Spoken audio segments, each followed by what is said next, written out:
Well, I guess I gotta figure that one out. So we'll remove that. Why am I not seeing us? Well, let's go here. Huh, you put my ear doctor up there, but you didn't put my nursing and all my initials up there. I didn't make the slide. Why I want it fixed. Let's see. If I add this to the stream, well, I am supposed to be showing us. We're outside. Welcome to the 7 o'clock talk. And hi, Kath. Hey, Miss Kathy. And so tonight we're going to talk about the gut brain connection. Can you even see us, Kathy? No, she can't see us. There goes Libby hacking up stuff again. That's because she was trying to.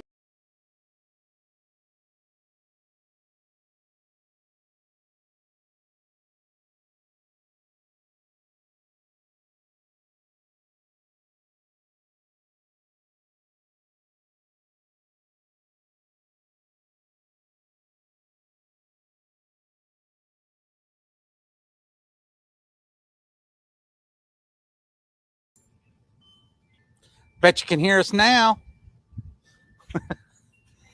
One of these days I Hey, will Miss Susan. figure out the one of these days I'll figure out all this technology. But until such time, it's not going well. So we're looking at the gut and the brain connection and why this is important. Are you guys seeing this? You guys aren't even seeing the slides. Huh. Oh, this is irritating. Nope. Give me just a second.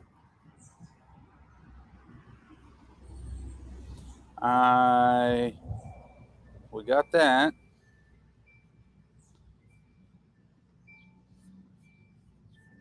And I don't know. They are not seeing the slides. Huh. I can see comments, and it's telling me I'm switching slides, but all I'm seeing up here is this. So if I go to the brand, and that's the overlay. Let's go back to here. All right. I don't know how I screwed that up, but I did. And there we are down in the corner. So we're going to talk about the gut brain connection and why this is important, because it's very important. Do you think that if you can heal your gut, do you think you can heal the brain? And so as we talk about this, we're going to talk about the aspects of the brain and gut connection. We're going to talk about neurotransmitters. We're going to talk about the enteric nervous system and the microbiome. I'm going to let Miss Brainiac talk about all of the 6 neurotransmitters. So as we go through this, if you have questions, go ahead and pop them in there, and we will go over those. Well, you want me to just go through all of them at the same time? Well, right now at this point in time, we are going to go over these 3 parts, and the enteric nervous system is the part of the nervous system that is controlled by the vagus nerve. There are more connections going from your gut to the brain than from the brain And that to the nerve gut. is called the wanderer. Yep. Because it touches all kinds of things, and we have issues with people that have all kinds of problems, and it ends up being their vagal nerve, and we clip it. Yep. And so then for Vagus us, nerve, not vagal nerve, vagus nerve. Vegas. So for us, we have to sit there, and we like to teach people to calm down. I was recently in a training with Dr. Liz Lipsky, and she was talking about making people feel safe. And so one of her prescriptions is she will tell people in the middle of the day to start to relax. So like I tell most of you, in when you're feeling anxious and whatnot, go sit down and do the breathing exercises on oak. Or if you don't have oak and you have an aura ring, they've just updated it so that you can start to take your nervous system down through breathing, and that's that belly breathing. Now, the big thing that we're going to talk about, because it hits us in so many ways, we're going to talk about the neurotransmitters. And so when we start to talk about neurotransmitters, this controls your mood. This can control whether or not you digest stuff fast or slow. This is the psychobiome. And this is a new kind of area, and I'll touch a little more on that. But here are 6 of the neurotransmitters and modified amino acids. And I'm going to let Jessica talk about those because she was looking those up today. Well, I don't have them in order like you do. You don't have to. I think I just got 2 out of order. Okay. Well, they got serotonin up there first, but serotonin, we all know it. Well, when you think of serotonin, you think of sleep. But let's see, I got all kinds of information, but I didn't prepare very well, so I have to scan through here. So this specific neurotransmitter, Which one are you talking about? serotonin, Okay. it's found mostly, actually 90% of it is found in your digestive system, in the cells that specifically line the gastrointestinal tract.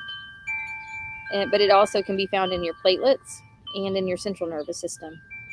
So it is an amino acid, and tryptophan is really closely related to it. Doesn't it also get converted into melatonin? Serotonin gets converted into melatonin in a couple of steps. So I'm not sure, but if your tryptophan levels are low, then your serotonin levels will be low. And you can find these, foods that are high in these got them up are there. nuts, cheese, and red meat. Those are your top 3. And the other foods that you can see up here are the papaya, bananas, plantain, passion fruit, pineapple, plums, pomegranate, strawberries, velvet beans. You ever heard of velvet beans? Yeah, I meant to look up the velvet beans, but I didn't get there. But if these are low, if your serotonin levels are low, then that's when you get your mood disorders, your anxiety, depression. It also affects your sleep, your digestion. You might start having nausea, poor wound healing, poor bone health. You'll have issues with blood clotting and your sexual desires. So you probably should make sure your serotonin levels are good, because you don't want all those psychological issues. Let's see. Serotonin it goes through acetylation in phase 2, and then it's methylated to melatonin. So in order to increase your serotonin, you need to eat foods that are rich in the tryptophan. So, and that actually increases your serotonin levels. I think the next one on there was dopamine, wasn't it? And that's your feel-good hormone. It's your sense of pleasure neurotransmitter, and that is directly related to your reward system in your brain. So we got bananas, plantains, avocados, oranges, apples, aubergine, looks like an eggplant, velvet beans again, common bean, tomatoes, spinach, and peas are high in dopamine. Yep. So this dopamine, it actually occurs naturally in your body, and it works by improving the pumping strength of your heart. It also improves blood flow to the kidneys. We use dopamine a lot in the hospitals when there's an issue with shock, which is related to your heart or trauma, heart failure, kidney failure, things like that. So this neurotransmitter plays a huge part in addictions, whether that be to sugar, drugs, sexual issues. It's your biggie. If you have low levels of dopamine, you actually get problems with ADHD. You can get Parkinson's and restless leg syndrome. If you're too high, that's where you get your mania. Um, you can become obese because of addictions, and those are your addiction, where you get addictions to drugs and other things. And when you get highs and lows, where you fluctuate, that's a huge schizophrenia issue. So we find these foods. Trevor already put them up there, but our big ones are nuts, omega 3s, dark chocolate, fruits, veggies, and coffee. What was your next one? Acetylcholine? GABA. Are you sure? Do you want acetylcholine? No, I want to whatever's next in your list. Dopamine. Or I sorry, already did the dopamine. GABA. GABA. Uh-huh. I got tons of information on GABA. Yeah, GABA's a calm So- down. Yeah, so actually, it's GABA. It's gamma aminobutyric acid is what that GABA stands for, and it's an inhibitory neurotransmitter that goes hand in hand. It's the opposite of the glutamate, which I'll tell you in a minute about. So its main job is to inhibit neurotransmissions, which means it blocks the messages sent between the nerves and the brain or the spinal cord. And that's all done obviously with the chemicals in your nervous system. And it's a huge regulator of your moods. So let's see, it's a big pusher of your feelings, which are the fear ones. So the anxiety, fear, stress. It fires up the body. So it sends those messages to fire up the body. So it gets that going. It's associated with anxiety disorders, also schizophrenia, autism spectrum disorders, and major depression. So if you have a problem with GABA, GABA does not cross the blood-brain barrier easily. So if you take a GABA supplement and nutritional, then what happens to you if that works? That means you have leaky brain. If you have leaky brain, you have to have leaky gut, and you have to start to actually change those things. Dopamine, as Jess was saying, another thing about dopamine is those are those tremors. Dopamine, if dopamine starts to go low, start to think like Parkinson types of issues. What are some of the symptoms of serotonin? Was that the mania as well? But these things, these foods, add to what you already have naturally occurring, and those are good things. And then we're going to talk about the important key, which is going to be the microbiome here in a second. Serotonin is related to your psychological issues, your moods. Okay. Next is acetylcholine. Wait a minute, your sorry. GABA. So if you want to increase your GABA, because I don't know if you got it on there or not, but it's huge in your fermented foods. Yep. Green, black, and oolong teas. So your teas are fabulous for it. Your brown rice, soys, chestnuts, mushrooms, tomatoes, spinach, broccoli, cabbage, cauliflower, Brussels sprouts, sprouted greens, and sweet potatoes. So we're pretty good. We got cruciferous, soy, but common. It's huge. You want to look for your fermented foods. What's your next one on your list? Acetylcholine, please. Is an aubergine eggplant? I think it is. Sure looks like it. I think the aubergine is what that's a color, and it's an eggplant color. So I think that's what it means. Learn something new every day. Ooh, look at that for acetylcholine. All our radishes, wild strawberry. Yeah, we shouldn't have a problem with any of this stuff. We don't. Acetylcholine. I got my thing out of order. There you are. Yeah, but I think I lost my food. So acetylcholine is a neurotransmitter and also a neuromodulator, which means it works by sending signals between the nerves. It's well known for supporting your cognitive function, especially your memory and attention. It was actually one of the first neurotransmitters that scientists discovered.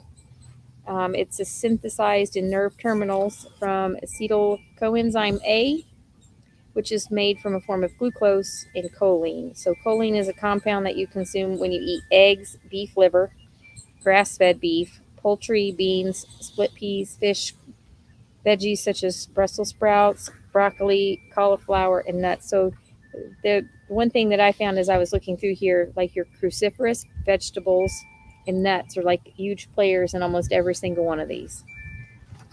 This is huge in the functions for learning and attention, your memory. It actually facilitates your muscle contractions and helps control the arousal in sleep. I thought I had more for it, but I got my papers out of order. Well, we can jump to, I think that might be it, though. now we got glutamate, which is very important with helping your gut heal. And it directly works with GABA. So you got one that turns on or fires up the body, and you got one that shuts it down. And glutamate is brings it up. It excites it. Your GABA is calming.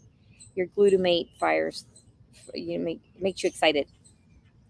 So it's one of your most abundant amino acids available in your diet, and it is the most concentrated amino acid in the brain.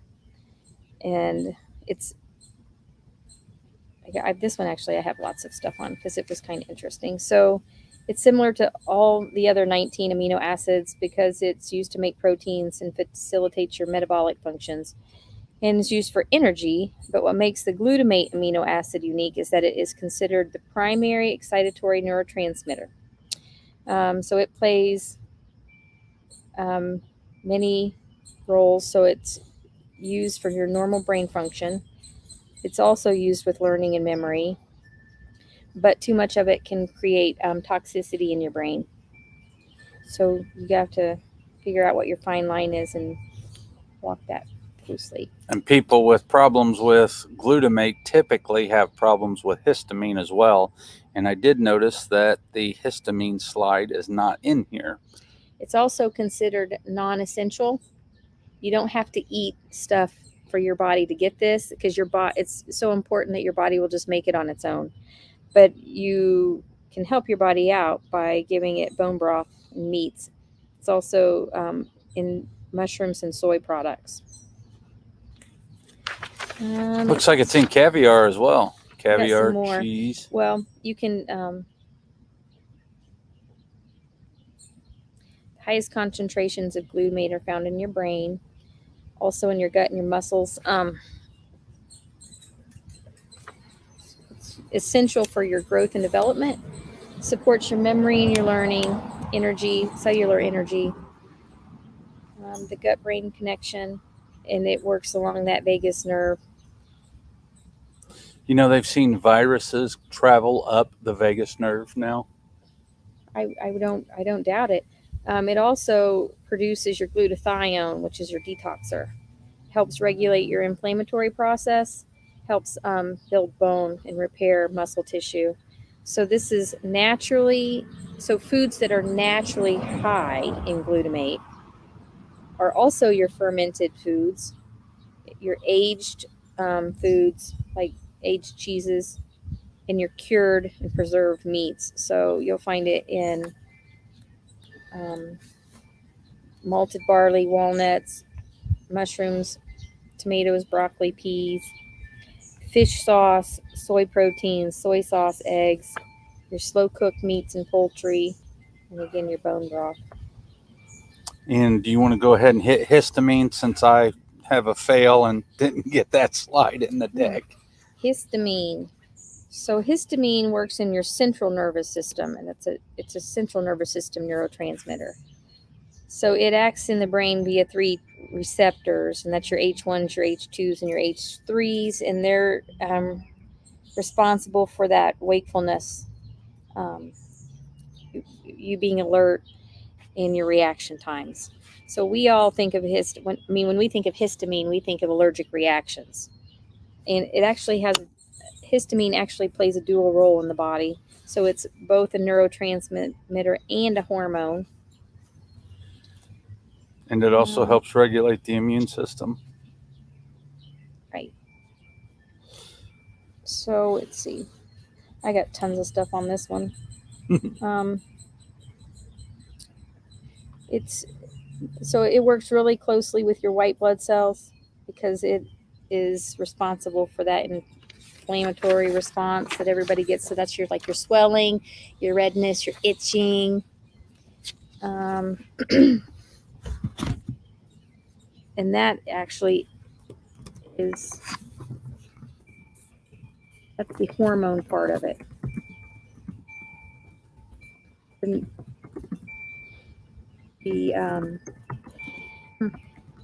trying to make sense of my notes here.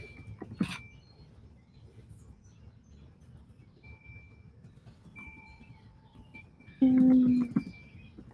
don't know why I found this one so much interesting and the others I have all kinds of stuff on it. Well, there's a lot of people who have histamine problems because we're seeing those mast cell activation. That's a histamine issue, or histamine is one part of it. But for people who are having severe allergic reactions, they get the welts on the skins and stuff. That's a histamine reaction. So the hormone side of it's dual. So the hormone side of it works on your the allergic side effects, which affects your eyes, your skin, your nose, your throat, and your lungs. The neurotransmitter part actually it's used to synthesize, and it works in your hypothalamus. So that's where that neurotransmitter is hitting, is in your hypothalamus. And so on the last slide now, we're going to go. So, Susan, if you see, I did comment on your fermented soy. Hang on a minute. This one, histamine, is actually important for your mood. It actually promotes emotional well-being, enhances your concentration, speeds up or slows down the heart rate, controls your body's temperature, regulates your appetite, and actually works on everything in your nervous system. It touches almost everything in your nervous system. So it's high in fermented foods, aged cheeses, processed meats, alcohol, dried fruit, eggplant, avocado, legumes, citrus fruit, and spoiled fish. And I hate histamine. Histamine is not my friend. Well, a lot of people have histamine issues, are always on your antihistamines, especially during this time of year. But I've noticed that people who have a healthy gut and it's all sealed off don't have quite as bad allergic reactions. I don't know that I know taking histamines, but I love histamine blockers. It's kind of the same. Similar. Well, the herb part of it, not the medicine part of it. Gotcha. So now, when we look at this last bit, we're going to talk about psychobiotics. And what are psychobiotics? And I put in the PubMed definition, which is a special class of probiotics which deliver mental health benefits to individuals. This is absolutely fascinating. This is a new field, literally a new field. And the research on this that's coming out almost on a daily is unbelievable. So you can go to PubMed and you can type in microbiome, or you can even type in psychobiotics. But Dr. Lipsky teaches, and her graduate students, actually her PhD students, actually developed several papers. This is one of 6 papers. I'll put it on the big screen. Let's do just me. So we have the review article there, so you can take a screenshot or look at that. But basically, they are talking about how the certain bacteria. So we are starting to use probiotics as therapies. And this paper actually goes through the strain and what it's for. And I'm not going to go through that, but you can go pick that paper up because it is free. But just let's give you a couple of things here. If you do B. fragilis, It is good for chronic fatigue syndrome. It corrects excessive gut permeability, alters gut microbial composition, and ameliorates deficits, communications, and stereotypic anxiety like and sensory-motor behaviors in the maternal immune activation module. So they go through this, and it is 1, 2, 3, 4, 5, 6, 7, 8, 9, 10, 11. It's 12 pages of basically the probiotic and what it treats. And you have to remember when you're using probiotics to treat stuff, it's very specific. So it's like our HU58 is Bacillus subtilis 58 and something else. I mean, it goes into family, strain, and whatnot. And the microbiome is one aspect that touches every node of the matrix. And they are starting to see kids with, especially mild autism, once they start to work on the microbiome, the mild autism is clearing up, and it is absolutely fascinating. We see all kinds of mood disorders. The gut is, once you start to treat the gut with probiotics and you seal the gut up and you remove what is attacking the gut, the symptom relief, the resolution, the cure is quite frankly pretty astounding. We have the one patient that's a acid reflux GERD. She just got through her elimination phase of her elimination diet, and of all things, reintroduced eggs. And when she reintroduced eggs, she had acid reflux again within 2 hours, and then started to get a swollen tongue, which is actually like an eosinophilia esophagitis. And actually, eggs is one of the biggest causes of sensitivities. Itzy's over here trying to. She's drinking the tree water, getting her microbiome all done. So, if any of you have questions, you can't unfortunately read that. We're getting that slide redone, but you can call us, email us, mrsindianabackdoc@gmail.com, indianabackdoc@gmail.com, or Dr. Miller at integratedhealthofindiana.com. And we are here to help and serve you. You all, I know this was a little bit longer, but we've got to start to really think food first. And if you do not take care of your gut and microbiome, and you don't think that the oral route is important, why do you take medications via mouth? It's the same route, the same pathway. So we have to start addressing that first because our medications are becoming ineffective. And What happens if you can't get them? And more importantly, yes, what happens if you cannot get them? With that, we love you all. Peace. Have a great night.